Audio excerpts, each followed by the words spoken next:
1 தீமோத்தேயு 2ஆம் அதிகாரம்.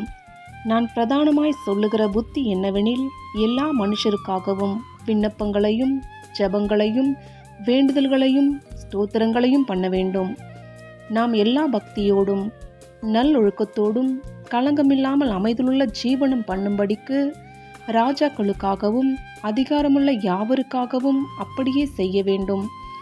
நம்முடைய இரட்சகராகிய தேவனுக்கு முன்பாக அது நன்மையும் பிரியமுமாயிருக்கிறது.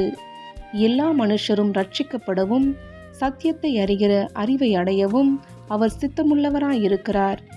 தேவன் ஒருவரே, தேவனுக்கும் மனுஷருக்கும் மத்தியஸ்தரும் ஒருவரே. எல்லாரையும் மீட்கும் பொருளாக தம்மை ஒப்புக்கொடுத்த மனுஷனாகிய கிறிஸ்து இயேசு அவரே. இதற்குரிய சாட்சி ஏற்ற காலங்களில் விளங்கி வருகிறது.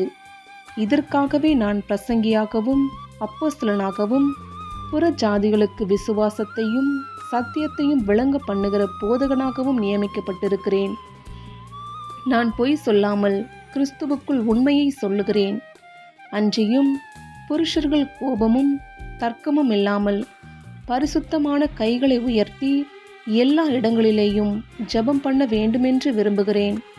ஸ்திரீகளும் மயிரை பின்னுதலினாலாவது பொன்னினாலாவது முத்துக்களினாலாவது வெளியேறப்பெற்ற வஸ்திரத்தினாலாவது தங்களை அலங்கரியாமல் தகுதியான வஸ்திரத்தினாலும் நாணத்தினாலும் தெளிந்த புத்தியினாலும் தேவ பக்தி உள்ளவர்கள் என்று சொல்லிக் கொள்ளுகிற ஸ்திரீகளுக்கு ஏற்றபடியே நற்கிரியைகளினாலும் தங்களை அலங்கரிக்க வேண்டும்.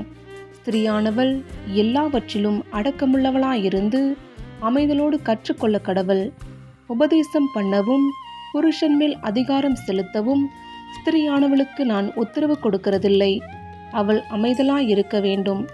எண்ணத்தினாலெனில் முதலாவது ஆதாம் உருவாக்கப்பட்டான், பின்பு ஏவாள் உருவாக்கப்பட்டாள். மேலும் ஆதாம் வஞ்சிக்கப்படவில்லை, ஸ்திரீயானவளை வஞ்சிக்கப்பட்டு மீறுதலுக்கு உட்பட்டாள்.